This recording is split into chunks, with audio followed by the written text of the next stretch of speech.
Ada beberapa pendapat yang menyatakan bahwa sebuah ilmu itu akan mempunyai kesempatan lebih besar untuk menguasai ataupun untuk memimpin di negeri ini. Kadang-kadang kita kalau memang mempelajari situasi sekarang ini, orang yang memiliki banyak ilmu tinggi, kebanyakan ini ya, itu disalahgunakan, oknum-oknum tertentu disalahgunakan untuk kepentingan pribadi dengan sistem-sistem ekonomi yang menguntungkan sebelah pihak. Nah, bagaimanakah dengan ilmu yang dikuasai oleh sosok yang mungkin sosok ini sering dibicarakan di berbagai media. Sosok ya, taruhlah sosok yang sangat ditunggu-tunggu ini, yang nantinya akan menggantikan posisi Presiden Joko Widodo di akhir jabatannya. Nah, seperti ini yang ingin saya bahas ataupun saya ketahui, dan mungkin teman-teman yang lainnya juga ingin mengetahui tentang hal ini. Karena kebanyakan ilmu-ilmu yang selama ini dibahas di media-media sosial tentang kemunculan Satria Penik dan Imam Mahdi itu adalah ilmu-ilmu kesaktian. Nah, bagaimana dengan kekuatan ilmu atau pengetahuan ilmu zaman dulu, sehingga orang yang memiliki ilmu tingkat tinggi zaman dulu itu menguasai suatu wilayah ataupun memegang kekuasaan?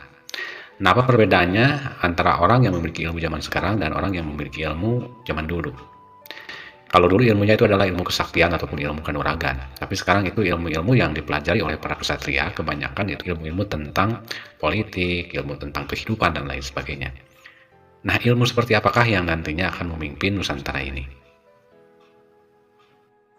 Nah, kalau masalah ilmu ya, itu sudah diberikan oleh Tuhan Yang Maha Esa kepada makhluknya dulu. Yang pertama, katakanlah bangsa jin dan manusia harus tunduk patuh menyembah kepada Tuhan Yang Maha Esa, kan begitu? Dan makhluk ciptaan lainnya. Atas ilmu kesaktian, bangsa jin itu melebihi batas, tidak mau kalah oleh wujud manusia. Sementara manusia juga tidak mau kalah sama bangsa jin. Akhirnya melalui pemikiran rasa mungkin juga menemukan ilham wangsit jati dirinya, dan juga mungkin melalui pendidikan sekolah sampai tingkat universitas, juga pendidikan pencerahan daripada para pemuka agama masing-masing. Di situ kan menuntut apa sih ilmu itu, bagaimana sih hasilnya ilmu itu, dan juga caranya sebagainya. Akhirnya wujud manusia itu melakukan hal-hal ingin membuktikan kepada bangsa jin bahwa manusia juga mampu memiliki kesaktian dari Tuhan Yang Maha Esa. Ilmu didapatkan baik melalui guru, wujudnya manusia lagi, baik melalui wirid, puasa, bertapa, meditasi, dan sebagainya. Akhirnya wujud manusia pun mampu membuktikan ilmu jati dirinya, menemukan dari mana itu ilmu, siapa pencipta ilmu itu yang sebenarnya. Muncullah bahasa kata Tuhan Yang Maha Esa, Sang Pemilik hidup, Zat yang hidup. Jika kau dekat, aku pun lebih dekat. Jika kau jauh, aku pun lebih jauh. Aku ada di dalam jiwa seluruh tubuhmu. Jika kau mengerti, merasakan, memahami aku. Kan gitu. Setelah mereka mendapatkan ilmu apapun, baik pendidikan sekolah, baik pendidikan ilmu, belajar musti atau tingkatan sampai ke ilmu pilih tanding tanpa tanding, berkembanglah ilmu itu menjadi tuntutan bagi orang-orang yang ingin mencoba dan coba-coba, ya kan? Akhirnya ilmu itu menjadi jawara. Nah, disitulah lepas landas, terlepas dari batasan sikap membawa sifat bara api, nafsu, melakukan hal-hal atau menguji atas ilmu itu ke berbagai macam kelakuan, cara, dan juga mampu membinasakan saudara-saudarimu sendiri. Ya, karena bangsa jin yang tidak terlihat oleh kita, di saat kita melakukan semedi, atau wirid, atau puasa, atau bertapa, dimanapun tempatnya, itu sang jin, sosok gaib yang tidak terlihat, mungkin juga cuma bayangan, mungkin juga cuma ngelebatan, mungkin juga bisa wujud sesuai keinginannya, karena jin juga sakti. Tanpa sadar, manusia itu dimasukilah arwah atau roh jin tersebut yang ingin menguji, mencoba atas manusia yang sudah mampu mumpuni memiliki ilmu yang diinginkan, kan gitu. Akhirnya disinilah perseteruan bangsa jin dan manusia. Ternyata ada dua sisi, katakanlah iblis sama setan, yang menggoda antara sisi jiwa kodrat manusia dengan ilmunya, juga sisi bangsa jin dengan ilmu kesaktian jinnya. Si setan sama iblis ini memanfaatkan situasi kondisi, kan gitu. Makanya kalau manusia melebihi batas sifat daripada sikapnya, bisa mengimbangi secara adil dan bijaksana daripada ilmu itu, sebagian menjerumuskan ke alam kenistaan penderitaan, merugikan saudara-saudari kita atau makhluk lainnya. Sebaliknya apabila mampu membawanya, akan menjadi tuntunan bagi orang-orang yang belum memahami tentang nama atau kata ilmu itu. Itulah ilmu yang sering kita dapatkan, ilmu yang sering kita ketahui, ataupun beberapa ilmu yang digunakan orang-orang tertentu untuk mengelabui ataupun memintari orang-orang yang di bawahnya. Menyikapi dari beberapa kejadian yang sudah kita ketahui bersama, bahwa anak muda zaman sekarang ini yang disebut dengan milenial ya, anak milenial, itu memang sulit untuk diarahkan kepada jalur-jalur yang sifatnya positif ataupun ke hal-hal yang membuat pemikiran-pemikiran lebih dewasa lagi. Mudah-mudahan kini yang namanya tawuran sudah semakin berkurang di tahun-tahun sebelumnya. Nah, untuk mengantisipasi hal seperti ini, itu seperti apa gitu seharusnya generasi muda zaman sekarang?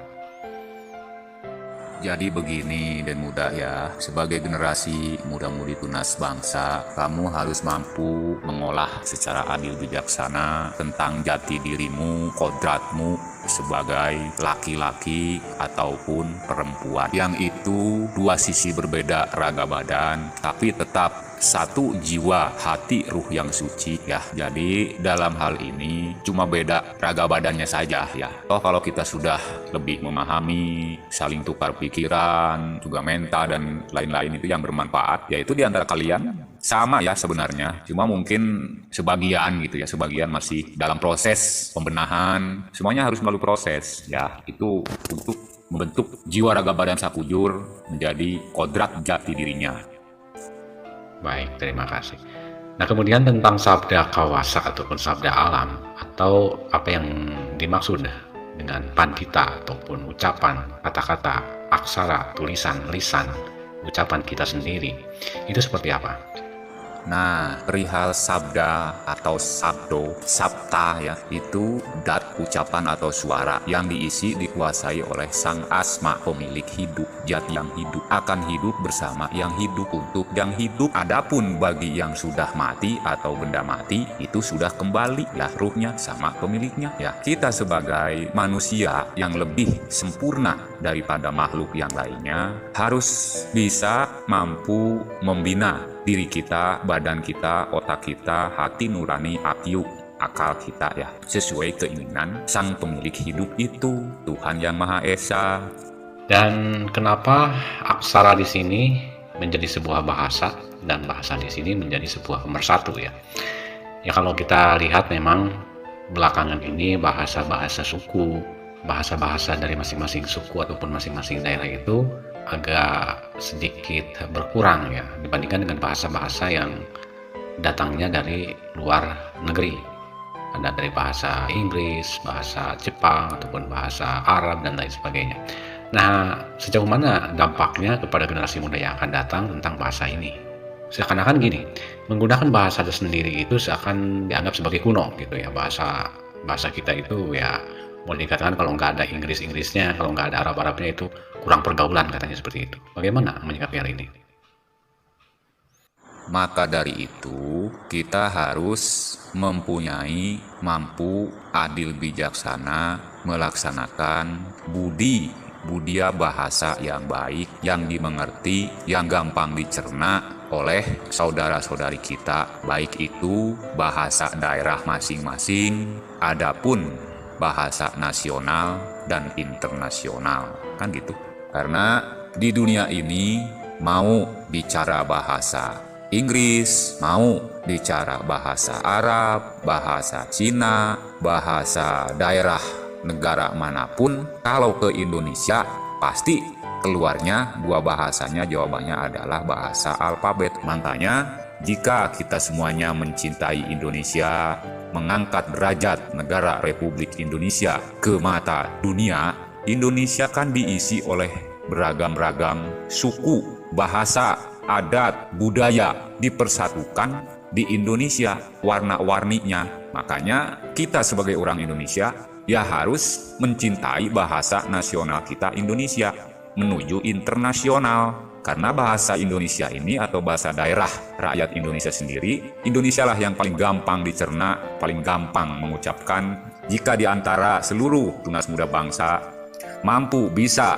bahasa apapun negara luar, tetaplah menjadi bahasa bangsa Indonesia sendiri. Ini jangan dirusak ya, jangan dihilangkan Indonesia ini, karena Indonesia sudah ditulis oleh Tuhan Yang Maha Esa.